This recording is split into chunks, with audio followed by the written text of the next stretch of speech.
Hey everyone, Addy here. So today I wanted to go through if you're struggling with anything related to S&P 500 futures. Today I wanted to go through how to trade them. What are those? What are S&P 500 futures?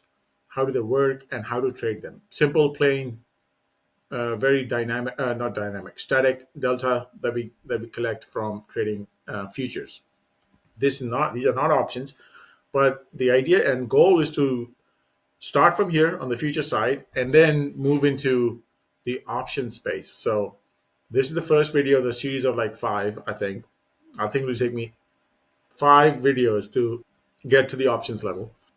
And then, yeah, I just wanted to take you through the some of the slides that I've prepared for S&P 500 futures. Now, what are S&P 500 futures? And then towards the end of it, we will go on the website, on the platform, and then we will trade one of these futures. And then I'll show you exactly how the numbers move. That's the whole goal. Like, how do the numbers actually move? So S&P 500 futures have quarterly contracts, meaning March, June, September, and December. Now, if you go on your platform and you select /ES, and I'm going to discuss the smaller version of this big contract as well, which is the MES, which are the micro contracts. Now, if you go on top here in the trade tab and look at all these expiration cycles, so right now it's June, which is M. Also look at the symbol. Each future contract has its own symbol in there, its own calendar month. And the last two are the year. This is how you pick the futures contract. So /ES is the ticker symbol for S&P 500 futures, just how the crude oil market is /CL. Sorry, I said /CL before, /ES. Crude oil market is /CL. Bonds market is /ZB and ZN, and a couple others. And then the currency markets are /CE, 6E. They start from 6. And I have all these here. I can show you. 6A is the Australian dollar against US dollar. British pound is 6B. And 6E is the one that we trade the most, which is the most liquid. But anyway, let's go through this piece first. /ES, the next one is 46 days out. And you can clearly see that. Look at the volume in this one. There's some more volume in the September one that has picked up. But if I bring in the open interest, this one does not show me the open interest, but I think the regular platform. This is my trading simulated trading account. So this one does not show me the open interest, but I think I can bring it in somehow. But I don't know how to do that right now. But anyway, let's go through it. So June is M, September is U, December is Z, and then March is H. And that's what I've listed here. So if you go on this and look at this here, March is H, June is M, September is U. And these are the four contracts you will always see on futures, on S&P 500 futures. Most index futures are like this. The Russell, the NASDAQ, the S&P 500, and then the Dow Index. They all trade in the quarterly contracts. Trading hours are basically 3 p.m. to 6 p.m. Pacific, starting from Sunday night, ending on Friday evening, with the daily 1 hour maintenance during this time. Now, again, I've just posted this one here. You can just go, this is from CME's website on E-mini S&P 500 futures. You can just see June, September, December, March, June, September, December, March. And if you go down the list, you'll see all the contracts exactly the same way. Now, actually, this should have been before this one. So how do they actually work? What does it do? It gives you a leveraged access to a directional trade. Meaning, if you want to go long or short the market, you can either buy the future or short the future. I'll show you exactly how to do both of them. Now, this ES futures is $50 times the S&P 500 index. Now, when I was preparing this slide, the index was at 5,700. So if you times that by 50, that's the total dollar notional that is inside this one futures contract. Now, do you have to pay this whole amount to buy this? No. That's where the leverage comes in. Initial margin, when I was trying on my paper trading account, was coming up at 27,000. Now, if you do that, you are basically putting down 9% of the overall notional towards opening up this trade. That's roughly 9 to 10 times leverage. Because look at this, 285,000 is the overall contract. 27,500 is what you need to put down to initiate this contract. Now, daily mark to market happens in the futures market. If your trade goes against you, then you have to put up more capital. Put up more capital. If it comes back in your favor, you receive more capital back. You receive more capital back. So that's how it works. It always comes down to this 9 to 10% margin overall, unless the broker decides to like increase the margin or do whatever. The smaller variation of this is the MES, which is a micro contract, which is 5 times the S&P 500 index, and which comes up to about 28,000 total. Again, both of these move $12.5, $12.5 each time, each 0.25 index points. So if you look at the futures market, if you look at how this number moves, it moves in 0.25 increments. So it's currently at 5,666.50.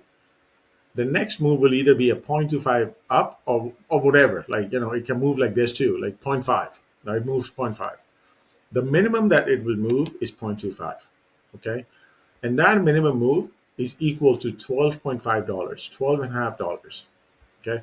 Now look, now this price is at 5,667.25. Now it has moved up to 5,667.50.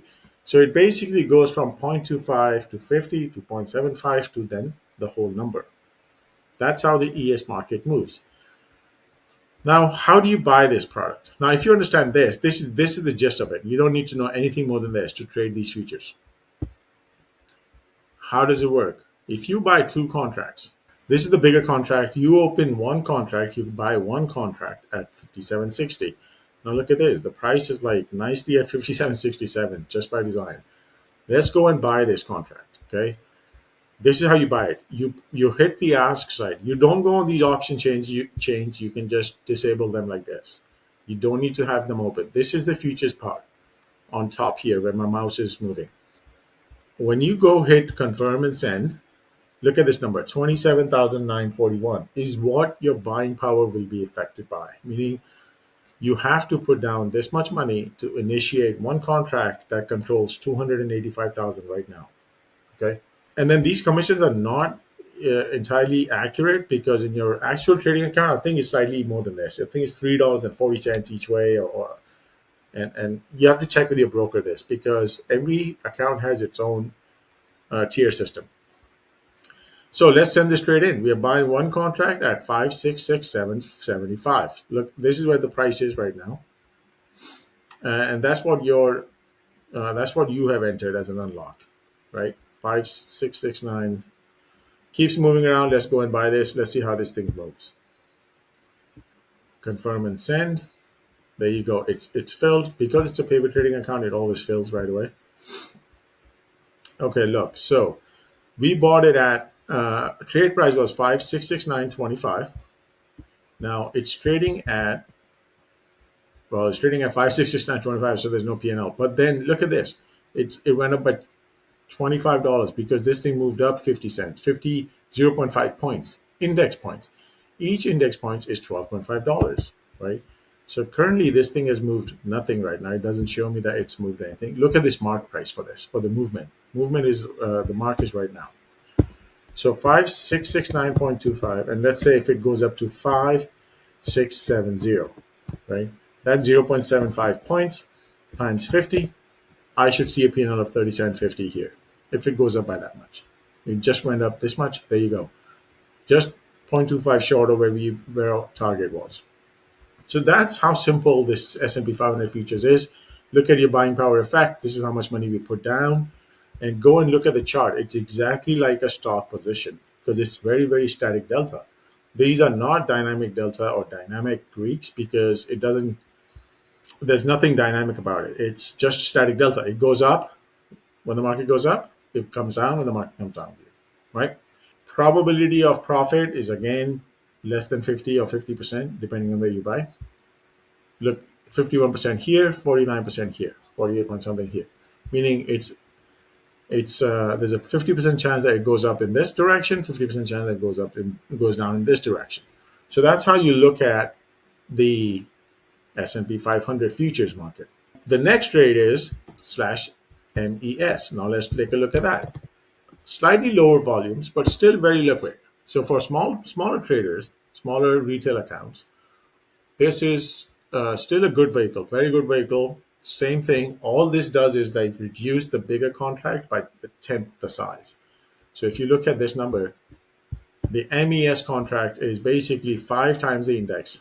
So instead of 50, it's just 5. That's the only difference. And that's why it's reduced by 10x, right? It moves exactly the same way. So let's go and buy this one, a smaller one. We're buying at 5670. Let's lock this price in. And confirm and send. Look how much money we're putting down. 27.94, and that's what I have here. I think I have 27.50. Yeah, you know, and then it moves 1.25 each point. So look, I just divide this. You just have to divide 12.5 by 10, and you will get the MES number. So this is how you buy a smaller contract, and that's what it is. Everything remains exactly the same. This is your smaller contract. Look, 1.25, and then now down 2.5 because it's down a little bit from our price. It's back up again. So bring these indicators out. Look at these numbers. Trade the smaller one because that's how much. It's a smaller buying power. Look, buying power effect was only about $3,000, and take some exposure to it. If you want to dip your toes in the market, do this. Before I leave you guys, I wanted to invite you to a options masterclass that I'm running in a week's time, like next week, next Friday. I will put the link in the show notes. Go there, sign up for it, and we will be discussing a lot of things in this. I will show you exactly how to trade, how to look at the markets, and then we will discuss the three. I would like to break your limiting beliefs if there are any, because I think I had a lot of them, and over the years I came over them. When I started trading the market, I started learning a lot more about it and all that kind of stuff. So that's what my aim is, to like get you comfortable in this space, in the option space. And I discussed the futures today because we trade a lot of futures options. So the goal with today's video is to like take it up to the options level. So from starting from futures, go up to the options level, and then complete the series. So we will discuss. You only, as a starter or as an intermediate trader, you only need three strategies. That's what I do. I don't trade anything else. I just do these three. I will discuss this in detail. If you don't know about me, I've been trading these markets for the last 10 years. I wasn't profitable in the first few, maybe I would say maybe first 4 or 5 years. Those were just testing grounds. I learned everything about it. And then now is when I've started making profits, meaning the last 3 or 4 years. So the idea is to like teach you, get you educated, and make you comfortable in the options and the future space. And that's the whole aim. So go here on this link, sign up, and then I'll see you in the masterclass. Thank you very much for watching. Bye bye.